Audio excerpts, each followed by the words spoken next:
March 12 നോമ്പുകാലത്തിലെ 3-ാം ആഴ്ചയിലെ വ്യാഴാഴ്ച.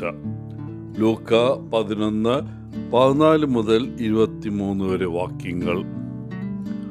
ഒരു ഹോബി എന്ന നിലയിൽ ഒരു വൃദ്ധ ദമ്പതികൾ പച്ചക്കറികൾ വളർത്തുകയും കോഴികളെ വളർത്തുകയും ചെയ്തിരുന്നു. അവരുടെ ചെലവ് വളരെ കുറഞ്ഞിരുന്നതിനാൽ സാമ്പത്തികമായിട്ട് നഷ്ടമൊന്നും ഉണ്ടായിരുന്നില്ല.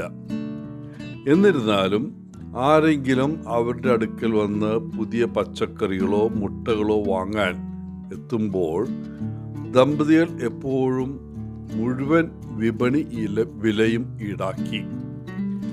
ഏറ്റവും അടുത്ത സുഹൃത്തുക്കൾക്കും അയൽക്കാർക്ക് പോലും കിഴിവ് നൽകിയില്ല. ഇത് ചില ആളുകളുടെ ഇടയിൽ അവർ പിശുക്കന്മാരാണെന്ന ഖ്യാതി നേടിക്കൊടുത്തു. എന്നാൽ ഈ ദമ്പതികൾ അവർ വിൽക്കുന്ന പച്ചക്കറികളും മുട്ടകളും വിറ്റ് കിട്ടുന്ന ലാഭം മുഴുവനും അടുത്ത് താമസിക്കുന്ന 2 ദരിദ്ര കുടുംബങ്ങൾക്ക് നൽകുകയായിരുന്നു.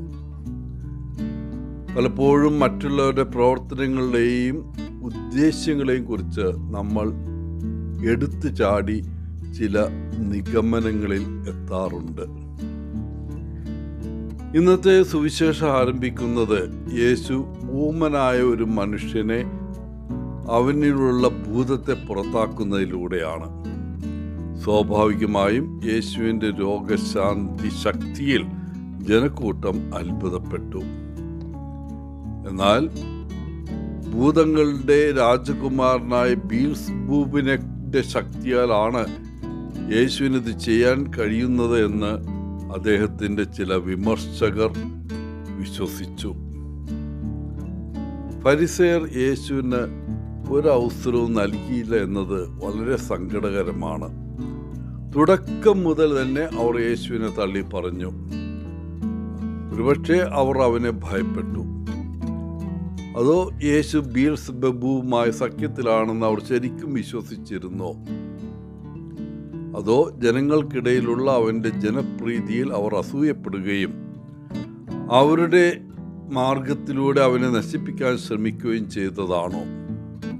എന്തായാലും യേശു എന്തു ചെയ്തപ്പോഴും ഫരിസേയരുടെ ദൃഷ്ടിയിൽ അത് തെറ്റും പാപവുമായിരുന്നു.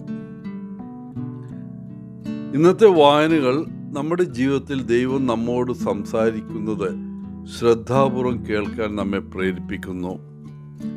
ഏതൊരു സാധാരണ ദിവസത്തിലും നാം നേരിടുന്ന ആളുകളിലും അനുഭവങ്ങളിലും അടയാളങ്ങൾ അല്ലെങ്കിൽ ദൈവത്തിൻ്റെ ശബ്ദം, ദൈവത്തിൻ്റെ കൈ തിരിച്ചറിയുന്നതിൽ നിന്ന് നമ്മെ തടഞ്ഞേക്കാവുന്ന ഏതെങ്കിലും തരത്തിലുള്ള മുൻവിധിയാൽ നാം അന്ധരാകരുത്. ആളുകളെയും സംഭവങ്ങളെയും നാം എഴുതിത്തള്ളുന്ന നിരവധി അവസരങ്ങളുണ്ട്.